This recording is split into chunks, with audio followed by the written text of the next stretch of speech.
What do you do when the very person you've spent your life protecting asks you, in a moment of crisis, to sacrifice your own dignity for their comfort? When the family you thought you were joining reveals itself to be a gilded cage, and the only person who sees your true worth is the one you least expect. This is the story of Liam, a man whose quiet strength was mistaken for weakness, and whose hidden talent became a light so bright it exposed all the shadows around him. It's a story about the scars we carry, both seen and unseen, and the incredible moment when someone finally looks past them. Liam was an older brother in the truest sense of the word. Since their parents' tragic accident a decade ago, he had been everything for his younger sister, Chloe. He was the breadwinner, the guardian, the shoulder to cry on. He'd given up his own dreams of culinary school, trading a chef's whites for the stained apron of a line cook at a gritty, all-night diner. He did it without complaint, because Chloe's future was the only thing that mattered. His world was one of sizzling grease, clattering plates, and the comforting anonymity of a man working behind a counter, his face obscured by steam and shadows. It was a small life, but it was one built on the solid foundation of sacrifice and love. Then came Mark. Mark Harrison was everything Liam was not. He was the heir to the Harrison hospitality empire, a sprawling corporation of luxury hotels and five-star restaurants. His world was one of tailored suits, gleaming boardrooms, and the effortless confidence that comes from a life without obstacles. When Chloe brought him home, Liam felt a tremor of unease. Mark's smile didn't quite reach his eyes, and his handshake felt more like an assessment than a greeting. But Chloe was incandescently happy, her eyes shining with the reflection of the diamond ring Mark had placed on her finger. And for Liam, Chloe's happiness was the law. He swallowed his doubts, telling himself this was it, the life he'd always wanted for her, a life of security and comfort far from the struggles he knew. The invitation arrived on crisp, impossibly thick cardstock, a pre-wedding family dinner at the Harrison estate. It felt less like an invitation and more like a summons. As Liam stood in his small, cramped apartment, the engraved letters seemed to mock his worn-out furniture and the faint smell of fried onions that clung to his clothes. He pulled on his best shirt, a faded but clean button-down, feeling a familiar anxiety tighten in his chest. He was stepping out of his world and into theirs, a guest in the life he had funded with his own sweat and exhaustion. He just hoped he wouldn't be seen as an intruder. The Harrison estate was not a house, it was a landmark. A long, winding driveway cut through acres of perfectly manicured lawns, leading to a sprawling mansion that glittered with 1,000 lights against the twilight sky. It felt like a different planet. Inside, the air was still and smelled faintly of lemon polish and old money. A quiet butler took Liam's thin jacket, his eyes flickering over it with a practiced neutrality that felt more damning than any sneer. Liam found Chloe in the grand living room, a space so large his entire apartment could fit into one corner. She was draped in a silk dress, laughing at something Mark was saying. When she saw Liam, her smile tightened for a fraction of a second before she rushed over. "Liam! You made it," she chirped, her voice a little too loud. Mark turned, his gaze sweeping over Liam from head to toe. "Liam! Good of you to come," he said, his tone dripping with condescension. "Find the place okay?" It's a bit off the beaten path for some. The dinner was an exercise in quiet humiliation. Mr. and Mrs. Harrison, Mark's parents, were polite but distant, their questions about Liam's life feeling more like an anthropological study than genuine interest. Mark, however, took a more direct approach. "So, Liam, Chloe tells me you're a cook," he said, drawing the word out as if it were a foreign insult. "Must be tough, working on your feet all day." I, for one, couldn't imagine it. Liam's hands tightened on his silverware. "It's honest work," he said, his voice low. "It pays the bills," Mark chuckled, a sharp, unpleasant sound. "I suppose it does," he leaned in, a conspiratorial glint in his eye. "You know, my father's company is always looking for dishwashers. With your experience, you could probably move up the ladder." Eventually Chloe just smiled, nervously twisting the stem of her wine glass, lost in the opulent dream and deaf to the nightmare unfolding beside her. Later, seeking a moment of peace, Liam stepped out onto a stone veranda overlooking a vast, dark garden.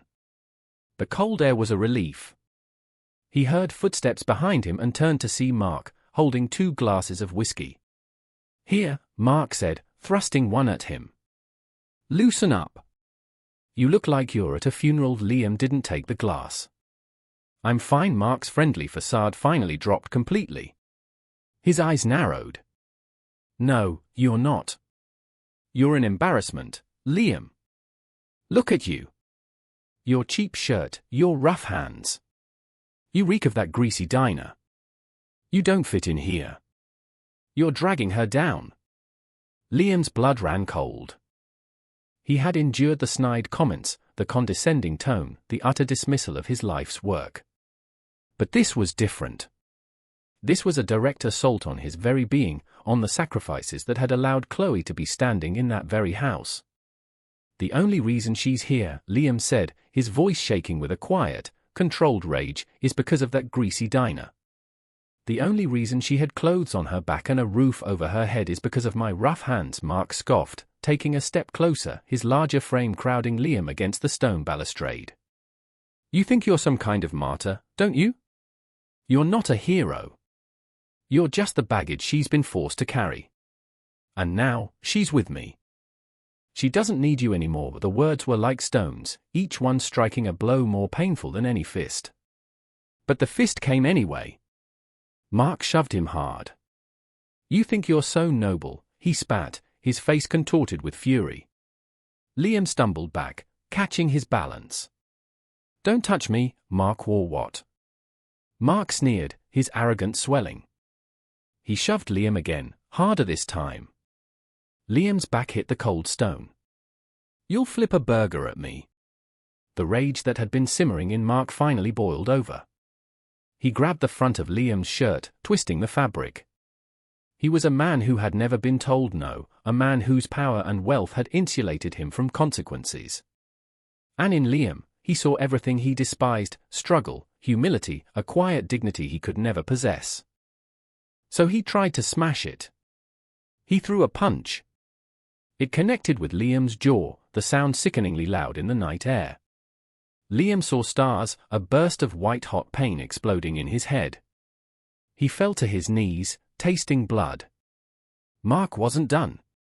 He kicked Liam in the ribs, a vicious, cowardly blow. "Stay away from us," he hissed, his voice a venomous whisper. "You are not her family anymore." "I am." He straightened his suit, adjusted his cuffs, and looked down at Liam, crumpled on the ground. "Don't make me tell you again." Then he turned and walked back into the glittering party, leaving Liam alone in the darkness, the distant sound of laughter a cruel counterpoint to the throbbing in his head and the deeper, shattering ache in his heart. He was broken, not just by the punches, but by the utter finality of those words. He was no longer family. He was just baggage. Liam didn't know how long he lay there on the cold stone, the world a dizzying blur of pain and humiliation. Eventually, he managed to pull himself up, using the balustrade for support. Every movement sent a fresh wave of agony through his ribs. His lip was split open, and he could feel his left eye already beginning to swell shut. He didn't go back inside. He couldn't. He stumbled his way around the side of the mansion, avoiding the lights, a shadow slipping away from a world he was never meant to be a part of. He found his way back down the long driveway, each step a testament to his brokenness. He didn't have money for a cab, so he walked, a slow, painful limp towards the distant glow of the city. When he finally reached his small apartment hours later, the sun was beginning to threaten the horizon. He collapsed onto his lumpy sofa, the physical pain a dull roar compared to the storm in his soul. He had been assaulted, discarded, and insulted by the man his sister was going to marry. The man he had welcomed, however hesitantly, into their lives. He stared at his phone, waiting. Surely Chloe would call. Surely she would have noticed his absence, would have wondered where he went. She would be worried. She would be furious at Mark. She would be his sister. He waited. The minutes stretched into an hour. The sun was up now, casting dusty rays across his floor. His face in the small bathroom mirror was a mess of purple and red. The swelling was worse, his eye nearly closed. His whole body ached with a profound weariness. And then his phone buzzed. Not a call. A text. It was from Chloe. His heart leaped with a desperate hope. He fumbled to open it, his fingers clumsy. The message was short. 6 words that would detonate the foundations of his world. Heard there was some trouble, it read. Please don't do anything to ruin my wedding. Liam read it once. Twice. A third time. The words didn't change. They just became sharper, colder, more cruel with each reading. There was no concern. No question about his well-being. No anger on his behalf. Just a command. A plea to swallow his pain, his humiliation, his very humanity, for the sake of her perfect day. The phone slipped from his hand and clattered to the floor. The sound was unnaturally loud in the silent apartment. He sank back onto the sofa, a hollow, empty feeling consuming him. The physical pain was nothing. This was the real injury. The text message was a final, brutal confirmation of what Mark had said: he was baggage. A problem to be managed. An inconvenience to be swept under the rug. The sister he had raised, the one for whom he had sacrificed everything, had just asked him to disappear. And in that moment, Liam felt a profound and terrifying loneliness, the kind that comes from realizing the person you love most in the world sees you as nothing more than an obstacle. Far from Liam's world of pain and betrayal, in a sterile, glass-walled office overlooking the city, Arthur Harrison Sr. pinched the bridge of his nose. He was a man accustomed to control, the architect of a global hospitality empire built on precision and excellence. But lately, control was slipping through his fingers. His son, Mark, was a source of constant, low-grade disappointment, all polish and no substance. And now, his flagship hotel, the Harrison Grand, was facing a public relations catastrophe. The annual Harrison Foundation Gala, the biggest charity event of the year, was just days away. It was a night where the Harrison brand was on full display, a testament to its commitment to quality. But his celebrated head chef, a temperamental genius named Antoine, had quit in a spectacular fashion just yesterday, leaving the gala's bespoke menu in chaos. Arthur was staring down the barrel of a culinary disaster that would be reported in every major newspaper. His phone buzzed, and he answered with a curt, "What is it?" It was his head of security. "Sir, about the incident last night at your residence," Arthur sighed. "The scuffle with my son's future brother-in-law? What about it?" "I reviewed the veranda footage as you requested, sir." "Scuffle isn't the word I would use." There was a pause. "It was an unprovoked assault, sir." "Your son was the sole aggressor." Arthur Harrison sat up straighter, a cold knot forming in his stomach. He had long suspected the rot beneath his son's charming exterior, but he had allowed himself the willful blindness of a parent. "Send me the footage," he commanded, his voice steely. He watched the silent video on his computer, his expression hardening with every frame. He saw Mark's sneering face, the aggressive posture. He saw the first shove, the second. He saw the brutal punch that sent the young man, Liam, to his knees. He saw the vicious kick. And he saw his son straighten his suit and walk away, leaving a man beaten on the ground. A wave of disgust, sharp and bitter, washed over him. This was not just arrogance. This was cruelty. This was a stain on the Harrison name, a name he had built on a foundation of respect. He felt a deep, paternal shame.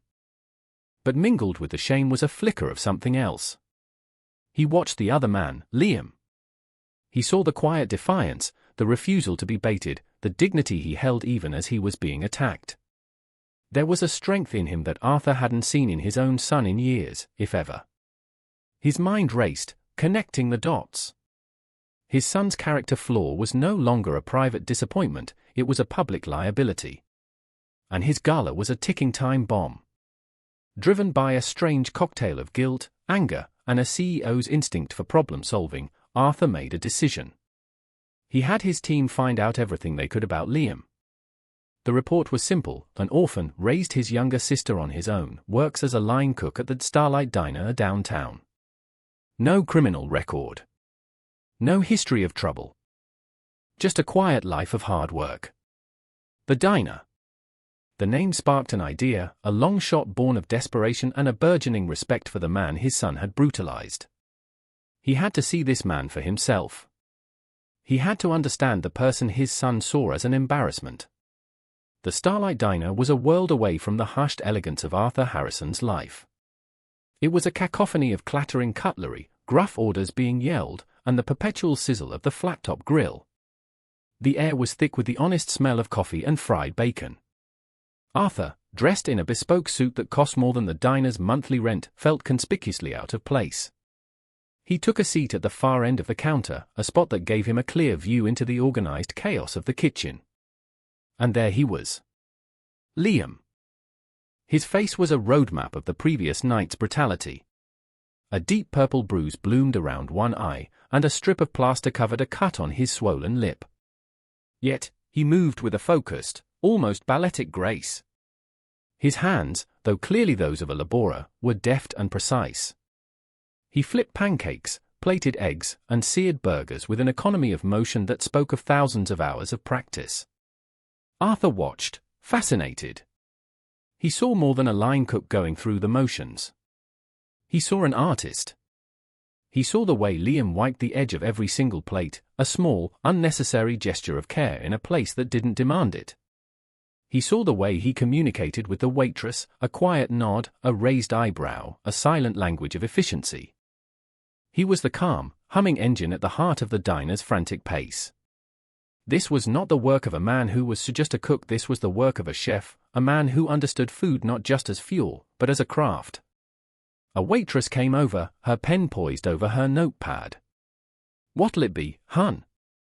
Arthur, without taking his eyes off Liam, ordered the simplest thing on the menu, scrambled eggs and toast. When the plate arrived, it looked unremarkable. But then he took a bite. The eggs were perfect. Not overcooked, not undercooked, but creamy, seasoned with a subtle hand that elevated them beyond mere breakfast. The toast was perfectly golden, the butter melted just so. It was simple, yes, but it was flawless. It was a plate of food made with absolute attention and respect. In that humble dish, Arthur Harrison tasted something he hadn't found in the most celebrated kitchens in the world: honesty. He saw the character of the man who cooked it. He saw integrity. And in that moment, a wild, audacious plan began to form in his mind. He was looking at the solution to his gala problem. He was looking at the antithesis of his son. He was looking at a hidden gem, waiting to be discovered. Arthur waited until the lunch rush subsided. He watched Liam finally lean against the stainless steel counter, wiping his brow with the back of his arm, the exhaustion evident in his posture. Arthur slid off the stool and walked towards the kitchen's pass-through window. "Liam," he said, his voice calm but firm. Liam looked up, his one good eye widening in shock and immediate suspicion. He straightened up, his stance becoming defensive. "Mr. Harrison, I saw the security footage from my home," Arthur began, his voice devoid of any excuse. "There is nothing I can say to undo what my son did. But I am here to offer you my deepest, most sincere apology." His actions were despicable and inexcusable. Liam just stared, his expression unreadable. He had expected denial, threats, or perhaps an offer of hush money. He had not expected a direct, unequivocal apology. "An apology doesn't change what happened," Liam said, his voice raspy. "No, it does not," Arthur agreed. "And I will be dealing with my son. But that's not the only reason I am here." He paused, taking a breath. "I ate your food, Liam. Your eggs. And in that simple dish, I tasted more skill and passion than I've found in chefs with Michelin stars." Liam frowned, confused. "What do you want?" "I'm in trouble," Arthur said, shifting from penitent father to pragmatic CEO. "The Harrison Foundation Gala is in 3 days. My head chef has quit. I have a ballroom full of the city's most influential people, critics, and philanthropists, and I have no one to run the kitchen. I am asking you to do it." The words hung in the air between them, seeming utterly absurd. Liam let out a short, incredulous laugh that pained his split lip. "You're asking me? A line cook? To cater your fancy gala? Is this some kind of joke?" This is not a joke, Arthur insisted, his eyes deadly serious. I am a good judge of talent, Liam. It is the foundation of my entire business. What I saw you do here today, the precision, the care, the quiet excellence under pressure, that is the talent I need. I don't need fancy pedigrees. I need a chef. Liam was stunned into silence. For a decade, he had been invisible, his skills relegated to short orders and greasy spoons. He had been defined by his sacrifices, seen only as Chloe's brother, a man in the background. Now, the father of the man who had assaulted him was offering him the chance of a lifetime, an opportunity he had long ago buried and forgotten. Distrust warred with a fragile, flickering ember of hope inside him. This could be a trick. It could be a setup for more humiliation. But as he looked into Arthur Harrison's eyes, he saw no deceit. He saw desperation, yes, but he also saw genuine belief. It was a validation he never knew he craved. Why? Liam asked, his voice barely a whisper. Why me? Because, Arthur said, his voice resonating with conviction, character is the most important ingredient, both in life and in the kitchen. And you, Liam, have it in abundance. My son does not. I want to show this city what real worth looks like. Liam looked around the familiar, greasy kitchen, and then back at the powerful man offering him an impossible choice. He could stay here, in the safe, painful world he knew.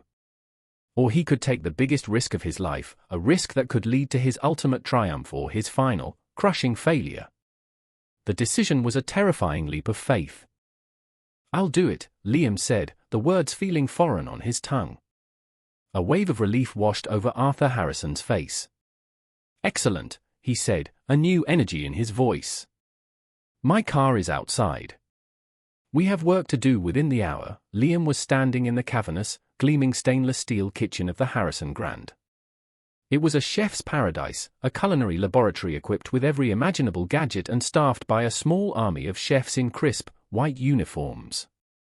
When Arthur introduced Liam as the interim head chef for the gala, a palpable wave of skepticism and resentment rippled through the room. They looked at his bruised face, his simple clothes, and his diner cook hands, and they saw an imposter. The sous chef, a formidable woman named Isabel with piercing eyes and folded arms, became the face of their collective doubt. She was the gatekeeper of this sacred space, and she was not about to hand it over to a stranger from a greasy spoon. This is the menu Antoine designed, she said, her voice sharp as she slapped a leather-bound folder on the prep table.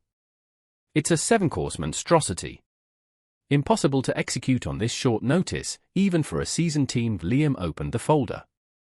It was full of pretentious descriptions and overly complex techniques. He closed it. We're not making this, he said quietly. We're starting over. He grabbed a notepad and a pen. His vision was clear, to bring the honesty of the diner to the elegance of the gala. Simple ingredients, perfectly executed. Food that spoke of comfort, care, and authenticity. Food that told a story. He began to dictate recipes, his voice growing in confidence. A slow braised short rib that melted in your mouth. A simple root vegetable puree, elevated with brown butter and sage. A rustic apple tart, just like the one his mother used to make. The kitchen staff exchanged disbelieving glances. This was peasant food, not haute cuisine. But Arthur Harrison stood by the door, a silent sentinel of support. You will give him your complete and total respect, he had told the staff. He is in charge. The news of Liam's appointment reached Mark like a thunderclap. He stormed into his father's office, his face flushed with rage. Are you insane? He roared. You put him, that nobody, that dishwasher, in charge of the gala? After he attacked me. I saw the tapes, Mark, Arthur said, his voice dangerously calm. I saw everything. Mark's bluster faltered. He provoked me. He insulted Chloe. He did nothing of the sort, Arthur cut in, his voice like ice. You brutalized an innocent man out of your own pathetic insecurity. You are an embarrassment to me and to this company. You will stay away from the hotel, and you will stay away from Liam. The final blow came from Chloe. She called Liam, her voice frantic. Liam, what are you doing? You have to turn this down. You're going to ruin everything. The wedding is the same day as the gala. Mark is furious. His father is threatening to cut him off. Please, just stop. For me, Liam listened to her pleas, and for the first time, he felt nothing but a sad, quiet pity. I'm not doing this to hurt you, Chloe, he said, his voice steady. I'm doing this for me. He hung up the phone. The boy who had sacrificed everything for his sister was gone. In his place was a chef with a job to do. The day of the gala, and the wedding, arrived under a sky of brilliant, unforgiving blue. The Harrison estate was split in two, a perfect juxtaposition of Liam's past and his future. On one side of the vast property, in a garden blooming with thousands of white roses, guests were gathering for the wedding of Chloe and Mark. It was a picture of superficial perfection, the string quartet, the ice sculptures, the hushed whispers of high society. Chloe, in a dress worth more than Liam's annual salary, looked like a princess from a fairy tale, but her eyes were anxious, darting around as if searching for something she couldn't name. Mark stood at the altar, his handsome face a mask of simmering resentment. His victory felt hollow, overshadowed by the events unfolding just a few hundred yards away. In the grand ballroom of the hotel, an entirely different energy crackled in the air. Here, the atmosphere was one of genuine anticipation. In the kitchen, Liam was in his element. He moved through the controlled storm with a serene authority that had, over the past 3 days, won the begrudging respect of his team. Even Isabel, the skeptical sous chef, now followed his orders with a crisp, "Yes, chef." He was no longer the bruised line cook, he was a conductor, and this kitchen was his orchestra. He tasted a sauce, his expression intense. He called for more salt, a touch more thyme. He plated the first course with the steady hand of a surgeon. His food wasn't about tricks or phones or molecular gastronomy. It was about memory and emotion. It was honest. It was him. As Chloe walked down the aisle to a man who had shown his true colors, Liam was sending out a dish that spoke of integrity. As she said "I do" to a life of beautiful lies, the first murmurs of praise began to ripple through the gala. "Who is this chef?" a renowned food critic asked Arthur Harrison, who was watching the scene unfold with quiet pride. "This is extraordinary." By the time the main course was served, the meltingly tender short rib that tasted of home and warmth, the ballroom was buzzing. This wasn't just a meal, it was a revelation. The story of the mysterious new chef began to circulate, a chef who had come from nowhere to create something truly magical. The triumph was Liam's, but the blowback was aimed squarely at Mark. Humiliated and enraged by the praise being heaped upon the man he despised, Mark abandoned his own wedding reception.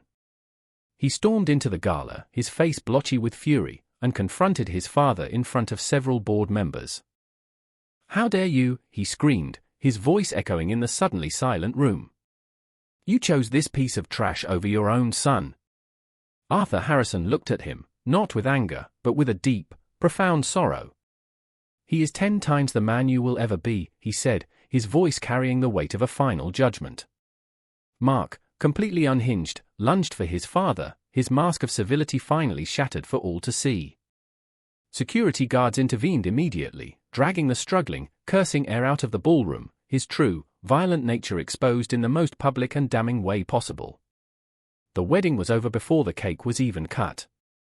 In the aftermath, the two worlds that had briefly collided separated for good. The Harrison board, having witnessed Mark's violent instability firsthand, unanimously supported Arthur's decision to remove him from the company and sever all professional ties. The wedding was officially called off. Chloe was left standing alone amidst the pristine, white wreckage of her dream, a ghost at a feast that never happened. She had chosen the glittering cage, and now its bars had dissolved, leaving her with nothing. The gala, however, was hailed as a legendary success. The city's most influential voices were not talking about the disgraced heir, but about the miraculous chef who had saved the night. Arthur Harrison took the stage at the end of the evening, the spotlight finding him. "Tonight's meal was about more than just food," he announced, his voice ringing with conviction. It was a testament to the fact that true value, real talent, and unwavering character can be found in the most unexpected of places. He then introduced Liam, who stepped out from the kitchen, still in his chef's whites, a smudge of flour on his cheek. The applause was thunderous, a wave of genuine admiration and respect. He was no longer invisible. He was seen. A few days later, Chloe appeared at the entrance to the Harrison Grand's kitchen. She looked small and lost. "Liam," she said, her voice trembling. "I am so sorry. I was blind. I was stupid. I chose all the wrong things. Please, can you forgive me?" Liam looked at the sister he had loved so fiercely for so long. He saw the regret in her eyes, but he also saw the chasm that now lay between them, a canyon carved by her choices.